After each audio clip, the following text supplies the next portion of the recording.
بسم اللہ الرحمن الرحیم۔ السلام علیکم ورحمۃ اللہ وبرکاتہ۔ الحمد للہ وکفی وسلام علی عبادہ الذین اصطفی، اما بعد۔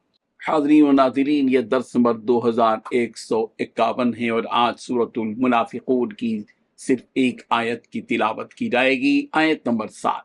اعوذ باللہ من الشیطان الرجیم، بسم اللہ الرحمن الرحیم۔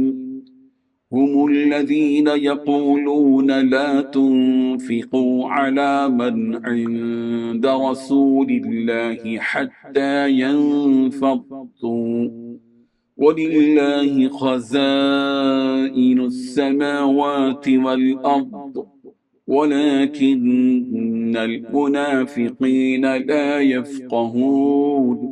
صدق اللہ العظیم۔ لفظی ترجمہ یوں ہے، ہم الذین، وہی ہیں جو یقولون کہتے ہیں، لا تنفقوا تم خرچ نہ کرو، علی من ان پر جو عند رسول اللہ رسول اللہ کے پاس ہیں، حتیٰ یہاں تک کہ ینفضوا وہ منتشر ہو جائیں، وَلِلَّهِ اور اللہ ہی کے لیے ہیں، خزائن السماوات والارض آسمانوں اور زمین کے خزانے، وَلَكِنَّ الْمُنَافِقِينَ لیکن منافق لا يفقہون نہیں سمجھتے۔ ترجمہ یوں ہے، یہی تو ہیں جو کہتے ہیں کہ جو لوگ رسول اللہ کے پاس ہیں ان پر کچھ بھی خرچ نہ کرو یہاں تک کہ یہ خود ہی منتشر ہو جائیں گے، حالانکہ آسمان اور زمین کے تمام خزانے اللہ ہی کے ہیں، لیکن منافق لوگ سمجھتے نہیں ہیں۔ اس آیت میں دو باتیں بیان کی گئی ہیں۔ پہلی بات، یہی تو ہیں جو کہتے ہیں کہ جو لوگ رسول اللہ کے پاس ہیں ان پر کچھ خرچ نہ کرو یہاں تک کہ یہ خود ہی منتشر ہو جائیں۔ دوسری بات، حالانکہ آسمانوں اور زمین کے خزانے اللہ ہی کے ہیں لیکن منافق لوگ نہیں سمجھتے۔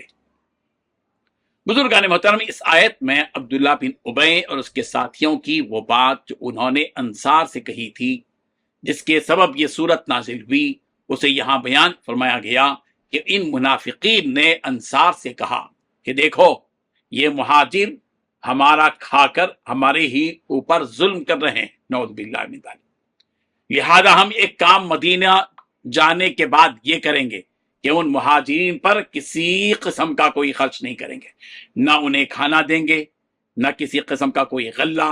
تب انہیں پتا چلے گا کہ ہماری کیا اہمیت ہے، اور جب انہیں کھانا وغیرہ میسر نہ ہوگا تو یہ لوگ اس نبی کو چھوڑ کر چلے جائیں گے، پھر اس وقت ہمارا ہی سب کچھ چلے گا۔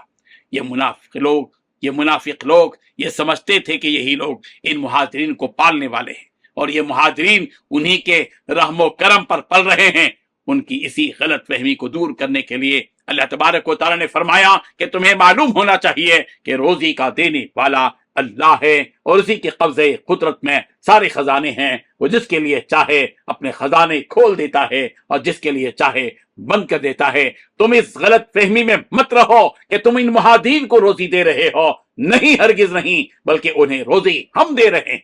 اللہ کہہ رہے ہیں کہ یہ روزی ہم دے رہے ہیں اور دیتے رہیں گے، اگر تم ان پر خرچ کرنا بند کر دو تب بھی ہم انہیں روزی پہنچائیں گے۔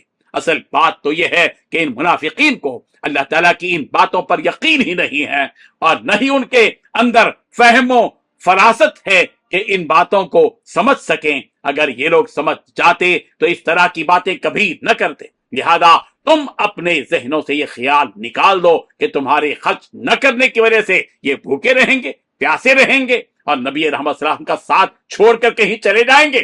یہ تو بس تمہاری کچھ فہمی ہے، نادانی ہے یہ تمہاری، ایسا کچھ نہیں ہوگا۔ یہ ہمیشہ یہ مہاجرین اس نبی کے ساتھ ہی رہیں گے۔ اس آیت سے واضح طور پر یہ بات بھی معلوم ہوئی کہ بظاہر ہمیں کسی وسیلے کے ذریعے رزق مل رہا ہو تو ہم اس وسیلے ہی کو رزق کا ذریعہ اور سبب نہ سمجھے۔ حقیقی اصل تو سبب تو اللہ کا ارادہ ہے، اللہ رزق دینے والے ہیں، اسی نے ہمارے لیے اس وسیلے کو روزی کا ذریعہ بنایا ہے۔ آج اس نے یہ ذریعہ بنایا، پھر کبھی کل وہ کوئی اور ذریعہ بنا دے گا۔ سبب بدلتا ہے، سبب پیدا کرنے والا کبھی نہیں بدلتا۔ مسبب الاسباب رب ذوالجلال ہے، وہ ہمیشہ ہے سے ہے، ہمیشہ رہے گا۔ اسباب کی اس دنیا میں اسباب بدلتے رہیں گے۔ اسی نے ہمارے لیے اس وسیلے کو روزی کا ذریعہ بنایا ہے، یہاں سے نہیں تو کہیں اور سے وہ ہماری روزی دے کے دروازے کھول دے گا، لیکن اگر وہ کسی کی روزی بند کر دے تو کسی میں اتنی قدرت نہیں کہ اس روزی کے دروازے کو اللہ کے ارادے کے بغیر کھول دے۔ اس لیے ہمیں یقین کامل اللہ ہی پر ہونا چاہیے کہ نہ کہ ان کے ظاہری اسباب پر۔ یاد رکھیں کہ دنیا میں اسباب بدلتے ہیں، مسبب الاسباب نہیں بدلتا۔ رب ذوالجلال زندہ جاوید پروردگار ہے جس کے ہاتھ میں سارے اسباب اور سارے ذرائع کے خزانے موجود ہیں۔ اللہ تعالیٰ ہمیں ان حقیقتوں کو سمجھنے کی توفیق عطا فرمائے، آمین۔ وآخر دعوانا ان الحمد للہ رب العالمین۔